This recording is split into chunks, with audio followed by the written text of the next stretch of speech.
जीवन बगिया ऐसी उलझी, फूलोगे कम कांटे ज़्यादा, सिमटा जीवन डूबी सांसें, आना है तो अब भी आजा। यदि आपने अभी तक अंतिम अध्याय नहीं देखा है तो यह आत्म सार का अंतिम अध्याय जरूर देखें।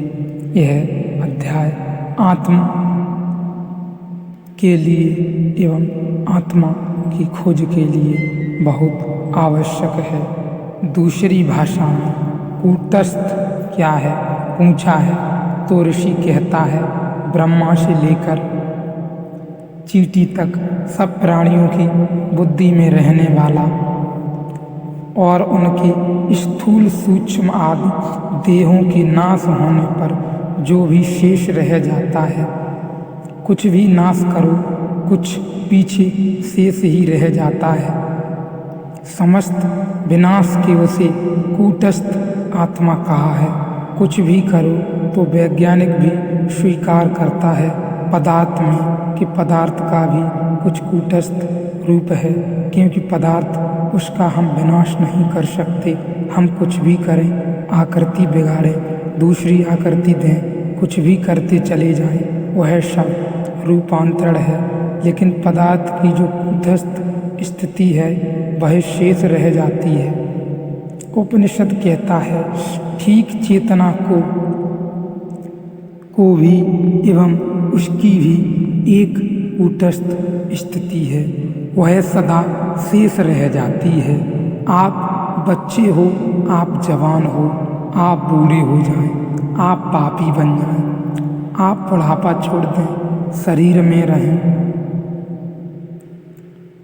आप पुण्य आत्मा बन जाएं, आप पाप का विनाश कर दें, पुण्य छोड़ दें, जवानी छोड़ दें, बुढ़ापा छोड़ दें, शरीर में रहें, छोड़ दें शरीर, कुछ भी करें, सब विनाश के बाद भी जो अविनाशी पीछे शेष रह जाता है वह आत्मा की दूसरी परिभाषा है। वह भी परिस्थितिगत है। विनाश की दृष्टि से उसे कूटस्थ कहा है, ज्ञान की दृष्टि से उसे साक्षी कहा है, अविनाशी के भाव से कूटस्थ कहा है। इन कूटस्थ आदि उपाधियों के भेद में से स्वरूप लाभ के लिए जो आत्मा समस्त शरीर में माला के धागों की तरह पिरोया जान पड़ता है वह अंतर्यामी कहलाता है। ये दोनों परिभाषाएं लेकिन जरा दूर की हैं, क्योंकि साक्षी होना परम ज्ञान है और कूटस्थ को पाने के लिए मरने की पूरी तैयारी चाहिए। अगर साक्षी को जानना है तो ज्ञान की परम साधना में उतरना पड़ेगा, जहाँ कोई विषय न रह जाए और सिर्फ जानने वाला ही बचे, जानने को कुछ न बचे, सिर्फ जानने वाला ही बचे। बड़ी कठिन इल्यूमिनेशन की साधना है। हटाए जाओ जो भी ज्ञान में आए, यह कहो कि यह मैं नहीं, हटा दो उसे। जो भी जान मिला, जो भी जान लिया जाए, फेंक दो उसे। यह बड़े मजे की बात है। जानने के लिए चले हैं, लेकिन जो भी जान लिया जाएगा उसे हटा देना पड़ेगा, तो ही परम ज्ञान फलित होगा। जो भी अनुभव बन जाए, कहना कि बस यह व्यर्थ हो गया, कठोर तपस्या है। जो भी अनुभव में आए, कहना बेकार हो गया। अगर परमात्मा भी अनुभव में आ जाए तो कह देना कि मैं परमात्मा के बाहर हूँ, क्योंकि जो भी अनुभव बन गया वह मैं नहीं हूँ। इसीलिए महावीर या बुद्ध परमात्मा का इनकार ही कर दिए। उन्होंने कहा, जिसका भी अनुभव हो सकता है वह मैं नहीं हूँ। तो परमात्मा का भी लोग कहते हैं अनुभव होता है, लोग कहते हैं दर्शन हो गए, साक्षात्कार हो गया, ईश्वर का दर्शन कर लिया। अगर ईश्वर का दर्शन कर लिया तो एक बात पक्की है कि अभी अपना भी दर्शन नहीं हुआ, क्योंकि जिस चीज का कर लिया कि तुमने दर्शन भी कर लिया, हो वह पदार्थ हो गया, पर हो गया, विषय हो गया, ऑब्जेक्ट हो गया। तुम उसके पार निकल गए, तुम परमात्मा के भी पार निकल गए। तो निश्चित ही जिसको तुमने जाना है वह मन की ही कोई कल्पना होगी, वह परमात्मा नहीं है। परमात्मा तो नित्य साक्षी है। तो परमात्मा को उस दिन जाना जाता है जिस दिन अनुभव, समस्त अनुभव शून्य हो जाते हों। तो यह कहना परमात्मा का अनुभव सिर्फ अज्ञानियों की बात है।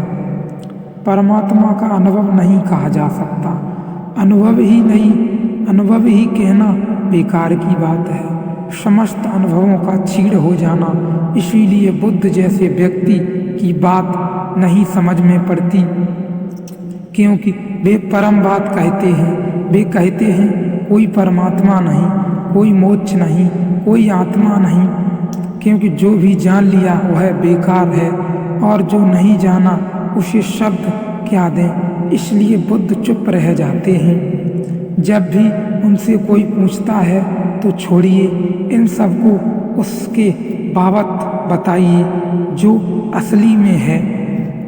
बुद्ध कहते हैं जो असली में है अगर मैं कहूँ तो वह भी विषय हो गया, उसकी बात नहीं करूँगा। तुम जानने को छोड़ते चले जाओ, अनुभव को त्यागते चले जाओ, एक दिन तुम वहाँ पहुँच जाओगे जहाँ कुछ भी नहीं बचता। यह बड़ा मुश्किल है समझना, क्योंकि हम तो कुछ पाने के लिए चलते हैं। तो बुद्ध कहते हैं जहाँ कुछ भी नहीं बचता है, इसका मतलब क्या है? यह तो बड़ा ही रहस्यमय एवं हैरानी की बात है। इसका मतलब यह नहीं कि वहाँ कुछ भी नहीं है। जब बुद्ध कहते हैं वहाँ कुछ भी नहीं बचता है तो इसका मतलब यह नहीं कि वहाँ कुछ भी नहीं है। वहाँ कुछ भी नहीं बचता, क्योंकि जानने को कुछ नहीं है, पहचानने को कुछ नहीं है। प्रत्या विज्ञा नहीं होती, ज्ञान नहीं होता, ज्ञाता नहीं होता, ज्ञेय नहीं होता। तो जानने की जो पूरी त्रिपुटी है पूरी ही टूट गई, लेकिन वही जो है वही सब है। लेकिन ये दो दूर की परिभाषाएं हैं, इसलिए तीसरी परिभाषा जो निकट की मालूम पड़ती है वह यह है कि सब शरीरों में रहते हुए भी जैसे माला के मन के में धागा पिरोया हो, ऐसे इन 5 शरीरों में डूबे हुए, इन 5 बीमारियों में डूबे हुए, इस बड़े संसार में उलझे हुए भी मन के ही ये संसार धागा सदा आत्मा का है, मन के ही हैं ये। शरीर के बीमारियों के धागा सदा आत्मा का है।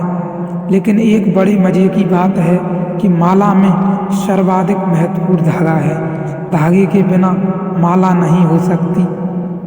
मन के बिखर जाएंगे, उनका जोड़ने वाला सेतु धागा है, लेकिन धागा दिखाई नहीं पड़ता और मन के दिखाई पड़ते हैं। इसलिए जिसने कभी माला को बनते न देखा हो और अचानक माला उसके सामने रख दी जाए तो धागे का उसे ख्याल ही नहीं आएगा, मन के का ही ख्याल आएगा, क्योंकि धागा तो अदृश्य है, मन को में छिपा है।